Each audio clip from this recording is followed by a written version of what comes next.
Bonsoir à tous, j'espère que vous allez bien. Bienvenue aujourd'hui pour le débrief du match Manchester United contre Liverpool.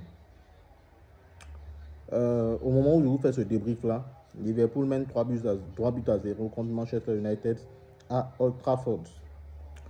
Franchement, je pense qu'il faut qu'on se dise la vérité aujourd'hui, vous et moi. Franchement, on ne connaît pas les ambitions des dirigeants de Manchester United. Manchester United est un club mythique en Angleterre. C'est un club ancien. C'était un club qui a une histoire, que ce soit en championnat, en Premier League, que ce soit en Ligue des Champions. Et aujourd'hui, c'est triste de voir ce Manchester United, depuis une 10 à 15 d'années, en train de souffrir comme ça. Franchement, c'est grave.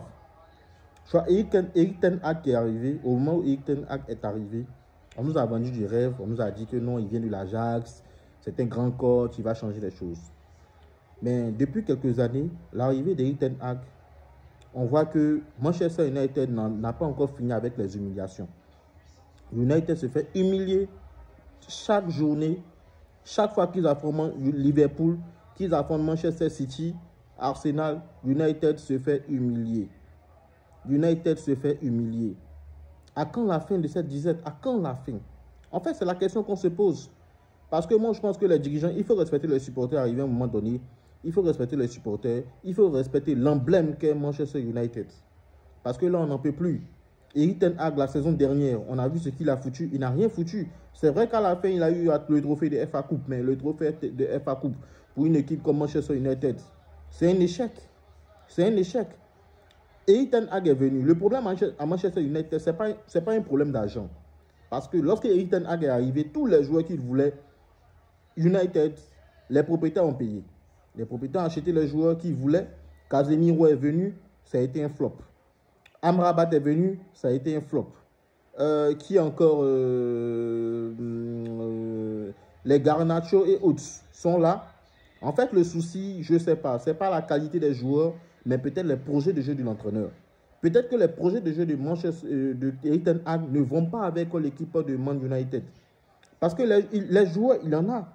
Mais qu'est-ce qui cloche? Qu'est-ce qui ne va pas dans le jeu de Manchester United? C'est la question qu'on se pose. À un moment, quand ça ne va pas, on s'assoit, tous on s'assoit à une table et on pousse une réflexion profonde. Parce que le message d'Eric Ten Hag ne passe pas à ces joueurs. Ces joueurs, on le voit, ils ne foutent rien. Ils ne foutent rien.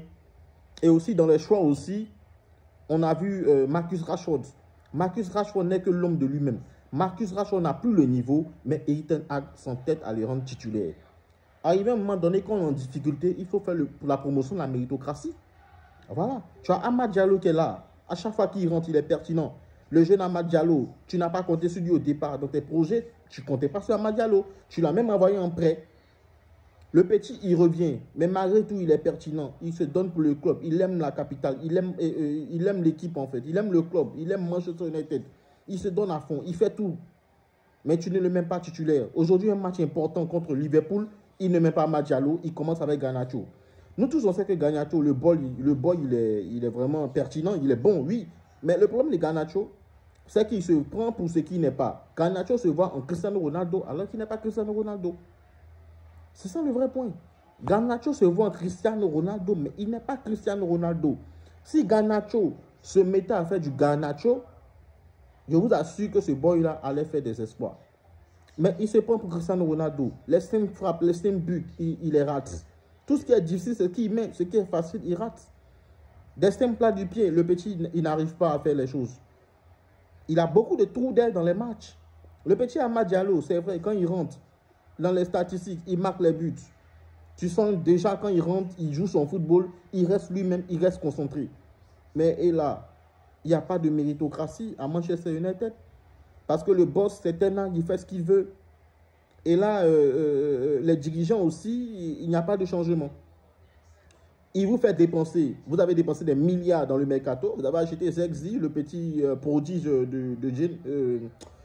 comment on appelle ça même, de Genoa, je crois que c'est Genoa Galliari par là, l'année dernière, l'équipe que Mota prenait là, en Serie A. Le jeune, il était pertinent, il vient à Manchester United, premier match, il marque, il devient le héros. Voilà, il passe de héros à nulard en une semaine. Qu'est-ce qui ne va pas à Manchester United? Je pense que les supporters, ça suffit, c'est bon maintenant en fait. Arrêtons l'histoire Ten Hag, c'est bon. Parce que la malédiction Ten Hag se poursuit toujours. Moi, je pense que Ten Hag, soit il doit s'asseoir avec ses joueurs pour leur demander quels sont les projets de jeu qu'ils ont. C'est ça aussi. Parce que là, en fait, Manchester United, c'est une patate chaude en fait. Parce que cette équipe-là, même si Ten Hag part, ça sera difficile pour un autre entraîneur de venir entraîner Manchester United. Parce qu'ils ont fait beaucoup d'erreurs, une succession d'erreurs qui est en train de conduire cette équipe-là à la perdition. Cette équipe n'a plus d'identité. Cette équipe est perdue.